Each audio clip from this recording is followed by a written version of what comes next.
Hello, one and all, and welcome back, yes back, to the Great Unknown Audio Show with me, your illustrious host, and most appropriate face for radio, Maxim Jennings. And we start our day at Waitara Beach. We are about 8 kilometres north of Wellington, and at another infamous Lord of the Rings filming location. It's described on Google Maps as the entrance to the Middle-earth Fairy Gardens. Now, doesn't that sound incredibly interesting? In particular, it's known for when Frodo and Sam in the Two Towers have just evaded the Nazgul. Frodo almost puts on the ring, Sam saves his life, and Frodo almost kills Sam as a reward for his valour.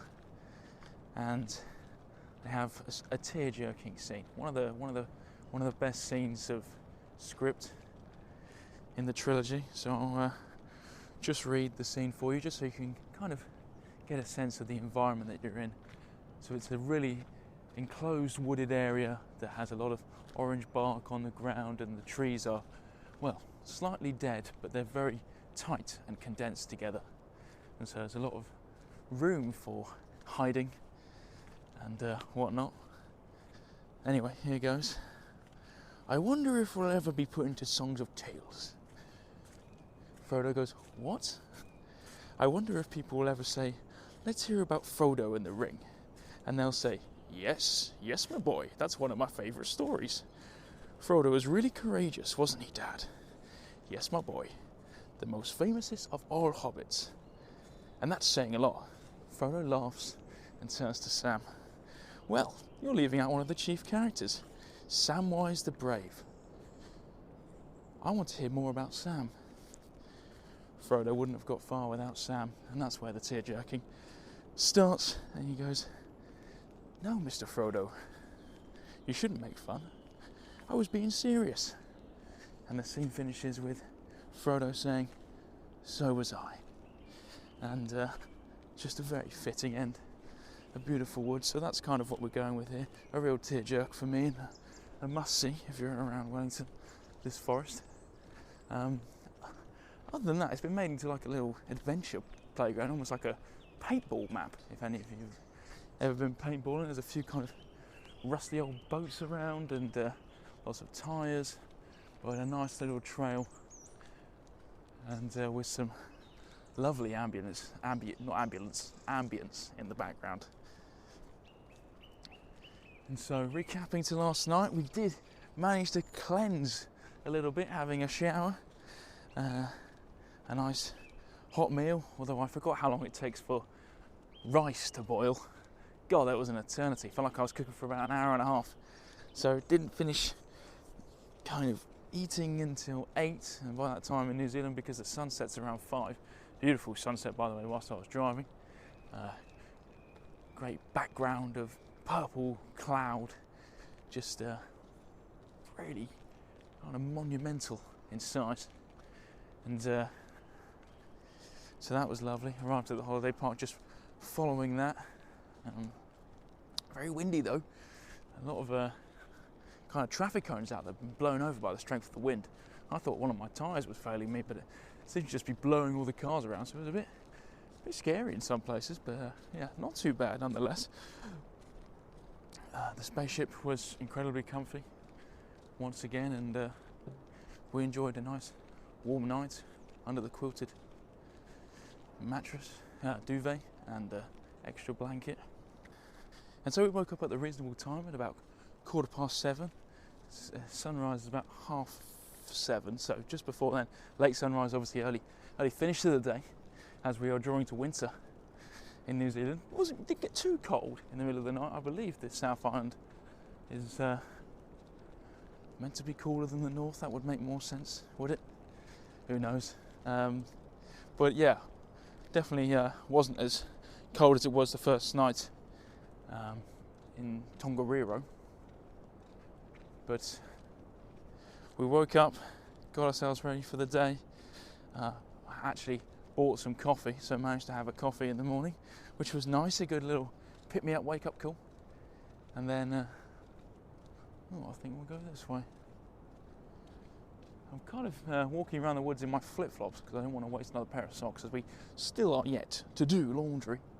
It became increasingly difficult as I don't have any coins, bloody coins, to put in the laundry machines at the campsite, so we have to wait a few more days. Recycling some clothes, but they're not too bad. We have deodorant and shower gel now, so not too bad. So yeah, and then thankfully someone left some free bread, very soft, half a loaf of bread, and they said use at your own pleasure. So I will take you up on that offer, and that will be a great addition to my lunch. So I'm very excited to have that. It's very airy and soft. Oh god, hopefully it's going to be nice and tasty. And well, later on today we are going to another attraction that is about 2.5 hours away from where I am at the moment. Waiteray is so it's a beach, but it's a town. It's positioned on a beach. So we're just gonna see what that's like now, and then head to the most southern point on the North Island. So yeah, you'll hear from me when we get there. It's one of the most infamous natural landscapes in New Zealand that was also used in the third film of the Lord of the Rings trilogy, so I'll explain a bit more about it when we get there. I'm just going to do a bit more exploring of this woods, as it just once again brings back so many childhood memories and good times. So you'll hear from me when we get to our next destination. See you in a bizzle. Right, we are back. Slightly delayed because I had to watch my Indiana Pacers basketball team lose the third game of their Eastern Conference final to the Boston Celtics, putting them almost out of the competition, which was annoying. So that took up about 3 hours of my time sitting in a car park. Got some lunch at half time, and then meant that I was going to turn up at Putangiruwa Pinnacles a little later, and so nightfall has struck. But I have to say, folks, I have had one of the best drives of my life making my way to this scenic reserve, as they call it. So basically, I drove on highway number 2, maybe it's called Route 2, which takes you all the way down the I'll try and say this. So it takes you through the Akatarawa forest, through a place called Lower Hutt, which is just like you're up in the mountains, but it's all forestry around you. It's just tight, windy roads, but you're so high up in the air. Everyone's just trying to go so fast, and there's some little cut left lanes which you can kind of indicate into to let people pass. And I just ended up doing that just because I wanted to take it slowly, and because I don't want to fucking drive the rental car off a cliff. And so it just gave me more time to acknowledge how bloody cool it was, and the higher we were getting, you were kind of getting more into the fog, and the day had started by being such beautiful clear blue skies, and then as I was making my way further south, the weather just turned on its head, and this kind of murky greyish fog just filled the air as we were getting higher and higher. And then as I made it through the Wainuo Mata coast, it kind of just, the sunset descended and those grey clouds turned a bit pinkish, and then as soon as the light was drained from the sky, just this kind of, almost felt like you were in a morgue, or just the mist was just so menacing, but it was so beautiful at the same time, that dark fantasy feel that you get with some places. It's just, this is a real microcosm of every single form of nature one can see in the world on a small remote island, and you can do it in 3 hours and watch the, like I said, the weather turn on its head, and it was just absolutely epic and monumental. So we've made our way down to Cape Palliser, or Cape Palliser, however you say it, and that is in Orangi Forest Park, which is where the, like I mentioned, the Putangiruwa pinnacles are. And these, although I can't see them at the moment, but it's one of the most iconic spots for filming of The Lord of the Rings that is still around, because it's also known as the Dwimwold, or the Mountain of the Dead. So this is where Aragorn, Legolas and Gimli go into the Dead Mountain in hopes of finding an army of dead men who deserted their former king. And so it will be much more visible and striking in the morning, but I am literally 10 meters away from the cliffs where they film the scene as the dead king comes out, and there are corsair ships on the sea, which I assume is the sea that I'm looking at, the Palliser Bay, and they help fight for the good to defeat the enemies of Mordor and Mount Nugaruemu, or whatever it was called. But yeah, folks, that's going to wrap it up for today. 2 mega spots seen. Other than that, it's been a bit of a slow burner. A lot of driving, but honestly, if you get a chance to go to this place, you've got to do route number 2.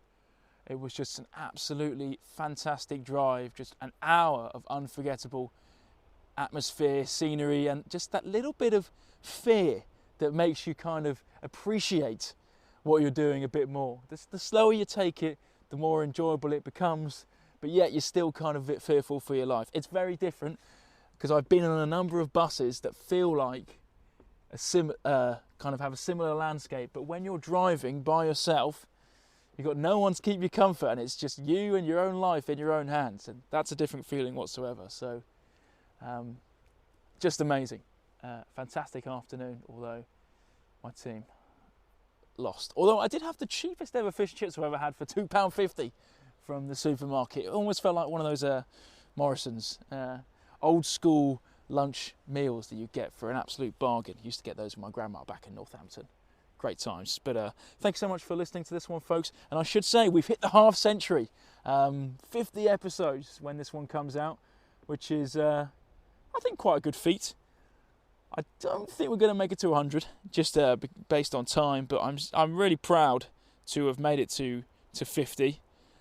You never know, maybe at the end when I've finished these travels, I'll do a little montage of some of the best things in the first 50. It's been a pleasure to listen to my own immaculate voice for these last, well, coming up to 4 months, which is crazy. I didn't think I'd ever travel for 4 months, let alone do 2 sets of 4 months and more. But it's been absolutely fantastic. Like I said, had to fit that in at some point. I hope you've been enjoying the ride, the tosses and turns of India, the ups and downs of Nepal, the dry openness of Australia, and now the whirlwind mountains of New Zealand. We continue to venture on, and it's become a little diary for me, I guess, more than anything, a means of capturing every moment that I can see, I can deem memorable, and putting it into something that I can listen to in the future. And I guess it's something that's timeless. Maybe in terms of quality, not so timeless, but I've really enjoyed doing this, and I'm glad that there are a few people out there who have at least told me they've enjoyed listening to it. So thanks very much, guys. And you'll see me, well, you won't see me, I keep saying that. You'll hear from me in episode number 51. Thanks very much, and goodbye.